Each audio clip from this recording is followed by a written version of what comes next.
Salam juga Mama Papa. Sudah siap untuk sekolah minggu? Mohon Mama dan Papa dapat mendampingi adik-adik selama ibadah berlangsung. Berikut ini adalah tata cara panduan sekolah minggu online. Siapkan hati dan Alkitab. Meskipun ibadah di rumah, tapi Tuhan hadir di mana saja, termasuk ketika ibadah di rumah. Jadi adik-adik berpakaian rapi dan sopan.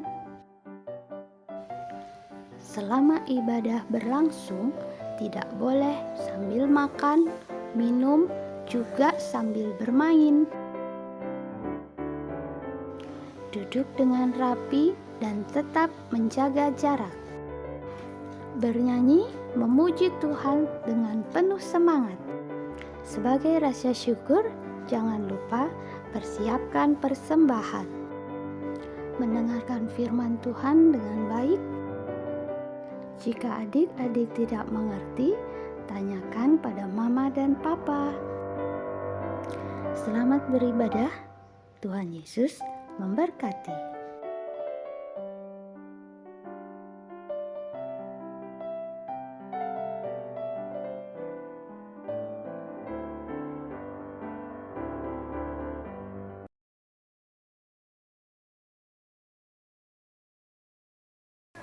Selamat pagi, shalom adik-adik semua, sehat-sehat selalu. Kita semua kangen mau sekolah minggu pagi hari ini. Adik-adik yang sudah masuk sekolah, ada yang sudah tatap muka? Udah. Ya, oke, Ethan udah ya, puji Tuhan. Semoga keadaannya semakin lebih baik. Kita mau mulai sekolah minggu kita memulainya dengan bernyanyi. Kita lagu apa itu? Happy ya ya ya, happy ye ye ye. Yuk semuanya berdiri. Semuanya berdiri yang di rumah. Yuk kita mulai nyanyi.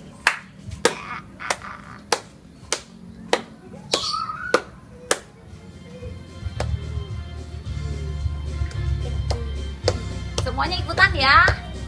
Semuanya ikutan yang di rumah. Pakai gaya.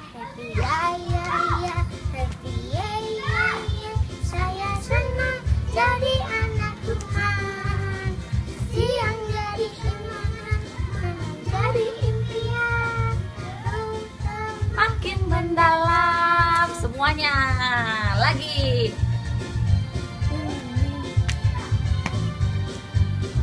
Happy ya ya ya semua. Happy Ya ya ya, happy ya ya ya.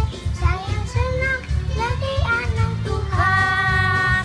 Siang jadi kenangan, malam jadi impian. Cintaku semakin mendalam. Ikutin semuanya. Ikutin semuanya.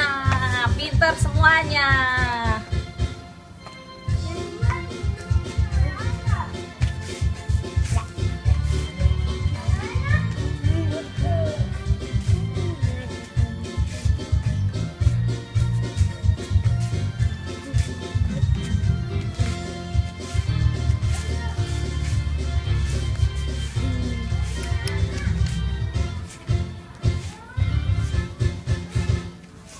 Ya ya. Sekali lagi. Happy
adik-adik, kita ingin mendengarkan firman Tuhan pagi hari ini. Adik-adik semua siap? Ethan siap? Siap. Oh siap. Karena kita mau mendengarkan firman Tuhan, maka kita siapkan hati kita untuk mendapat kebenaran firman Tuhan. Kita siapkan hati kita dengan lagu Anak Sekolah Minggu, dengar-dengaran. Semuanya pakai gaya ya. Kita mau siapkan hati kita dengan firman Tuhan. Sekolah minggu, dengar-dengaran, takut orang tua, terlebih Tuhan. Dan juga tandanya anak yang manis, nanti masuk surga, terima mahkota. Sekolah minggu, dengar-dengaran, takut orang tua, Terlebih Tuhan, itulah tandanya anak yang manis, nanti masuk surga, terima mahkota.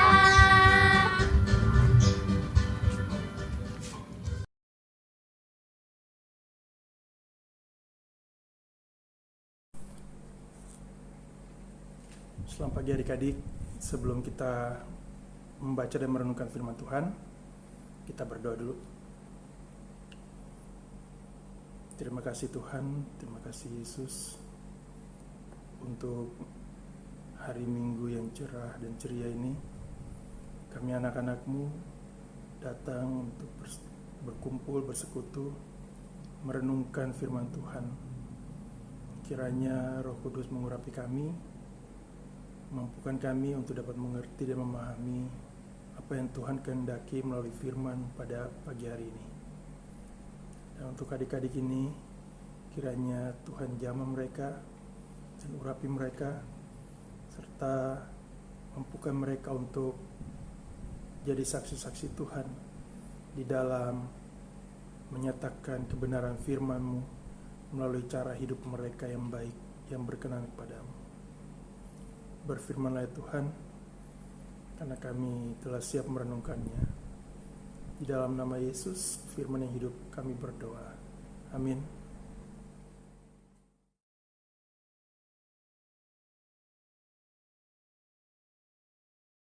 Kita hari ini diambil dari kitab Ester 7 ayat 1-6, dilanjutkan ayat 9-10, dilanjutkan pasal 9 ayat 20-22. Demikian.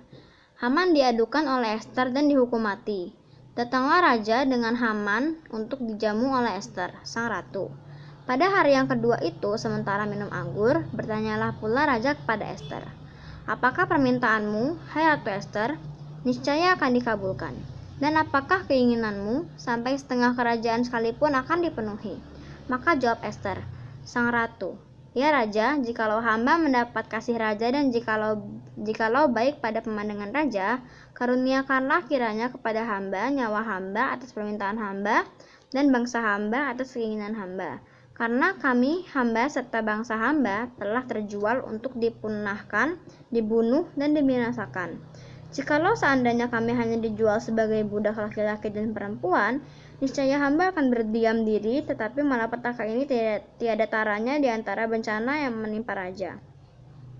Maka bertanyalah Raja Ahasveros kepada Ester, sang ratu, "Siapakah orang itu dan di manakah dia yang hatinya mengandung niat akan berbuat demikian?"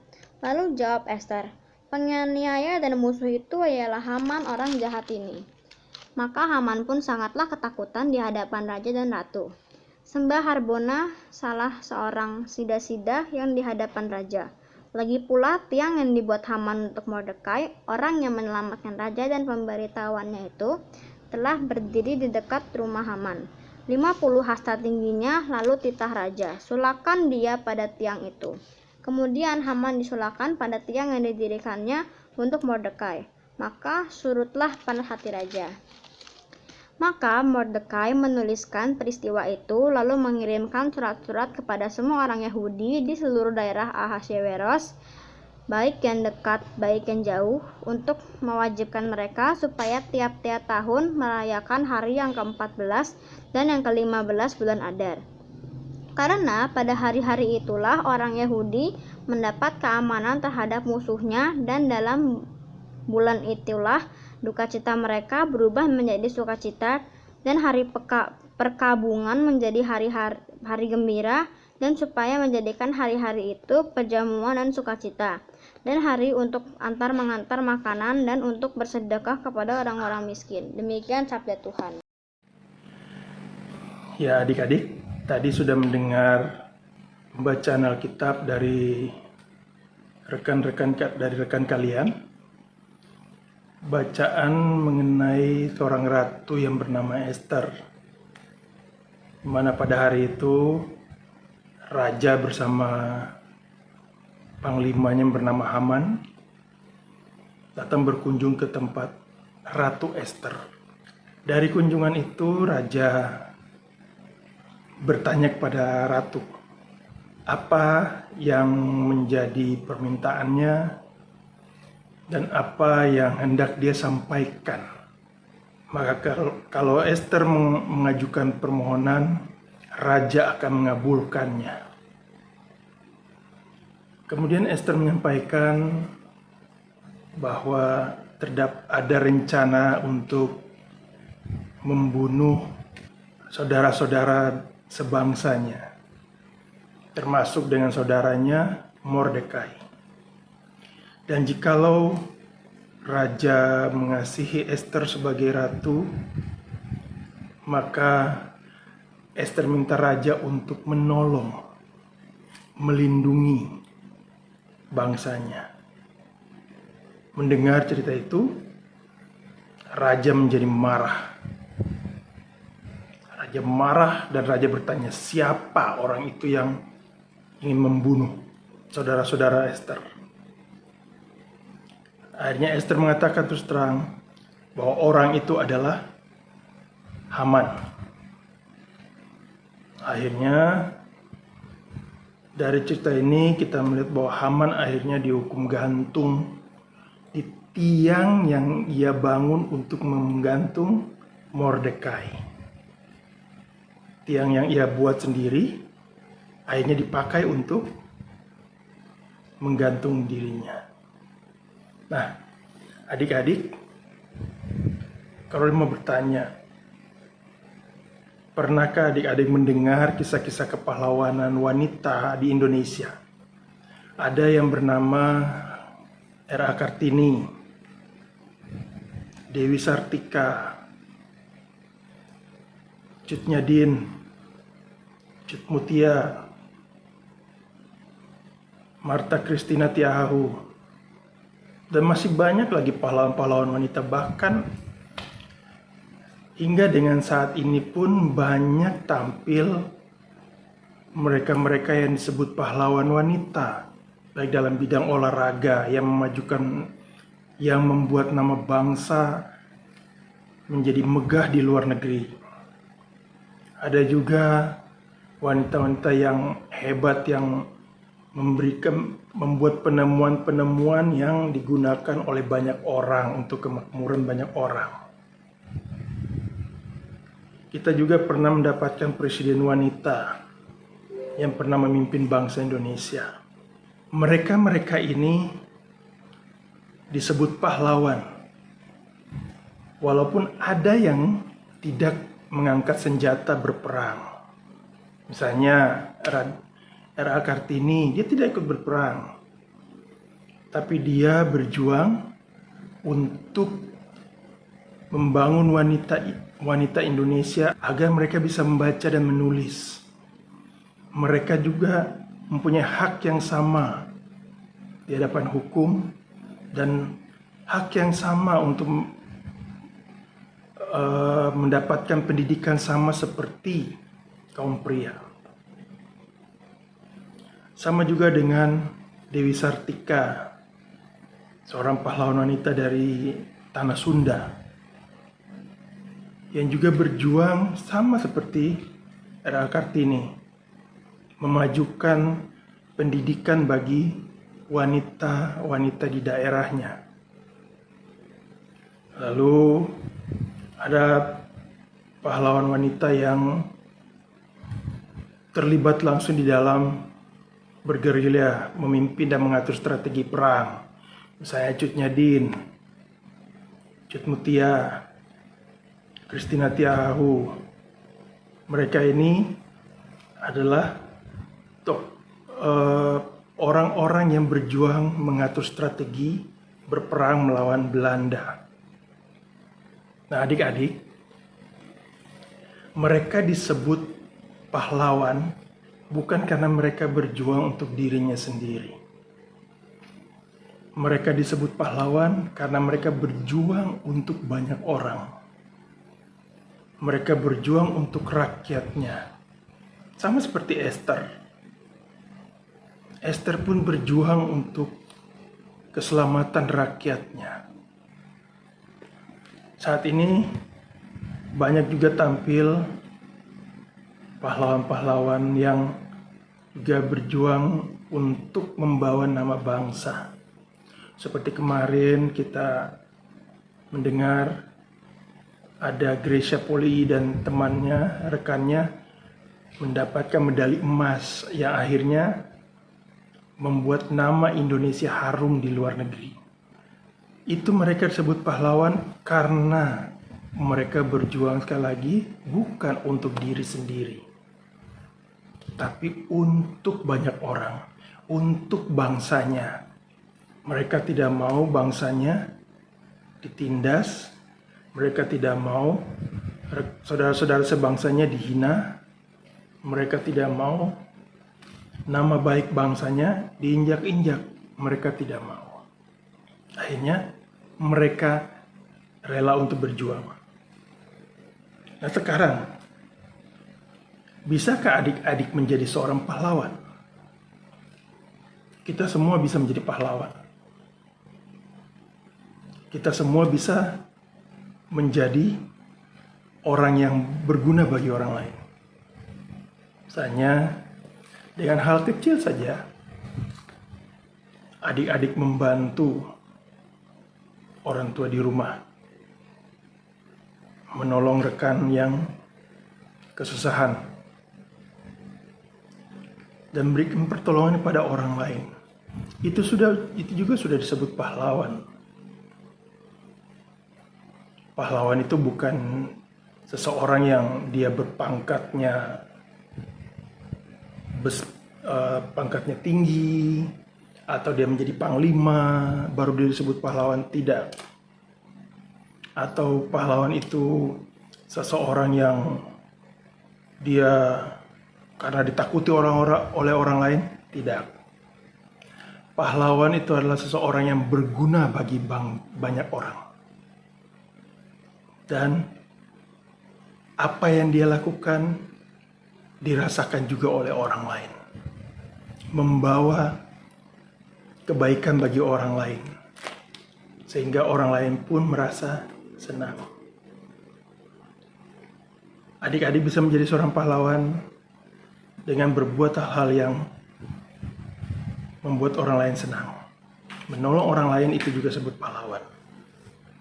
Nah, anak-anak Tuhan dipanggil untuk menolong sesama, menolong saudara-saudara, menyatakan kebenaran. Yang benar dikatakan benar, yang salah katakan salah. Itulah sebut pahlawan. Ya, jadi cerita kita hari ini mengajarkan kita semua untuk mencontoh, meneladani Ratu Esther, juga pahlawan-pahlawan yang telah berkorban bagi kita, yaitu berjuang untuk kebaikan orang lain, berjuang untuk saudara-saudaranya, selalu membuat kebenaran agar dirasakan oleh orang lain. Adik-adik bisa menjadi pahlawan. Tuhan memberkati. Nah, adik-adik, kita sudah mendengarkan firman, kita sudah mendapatkan kebenaran firman Tuhan. Semuanya kita mengucap syukur. Kita mengucap syukur, kita memberikan persembahan yang diiringi dengan lagu Yesus menginginkan daku.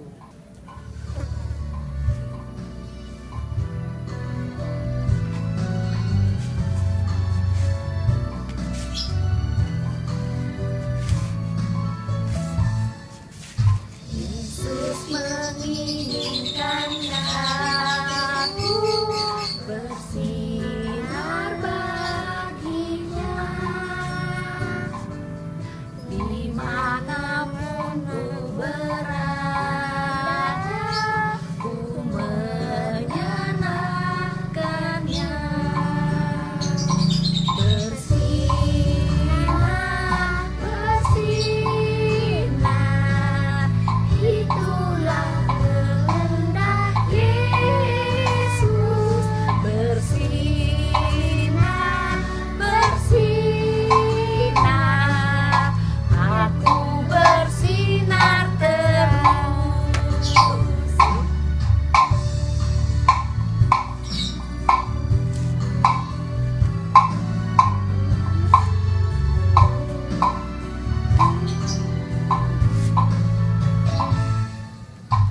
Yesus menginginkan aku menolong orang lain, manis dan sopan selalu ketika ku bermain. Bersinar, bersinar, itulah kehendak Yesus. Bersinar, bersinar, aku bersinar terus.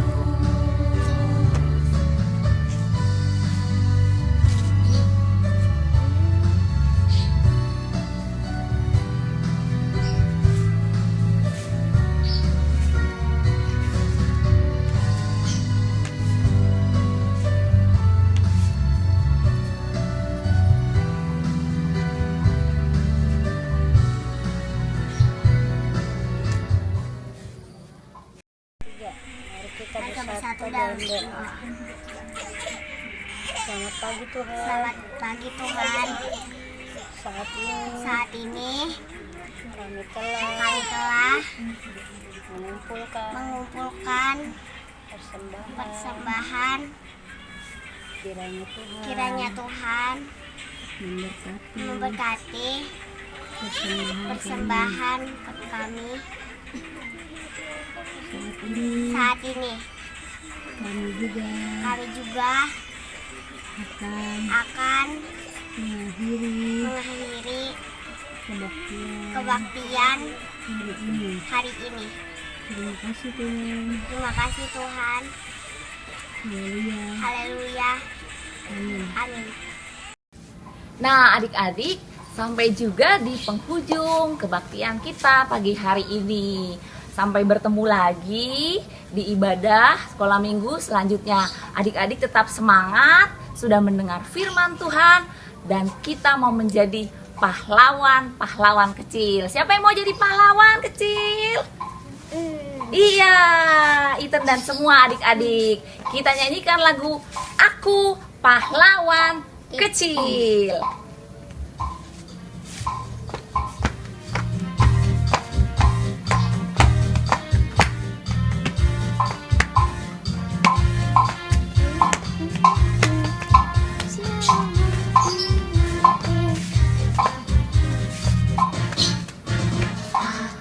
Pahlawan kecil, Yesus panglimaku, Tuhan di pihak kita, siapakah lawan kita?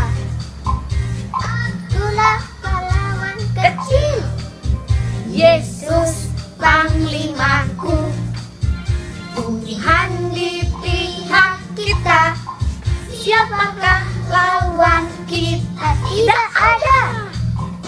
Sekali lagi, Akulah pahlawan kecil, Yesus panglimaku, Tuhan di pihak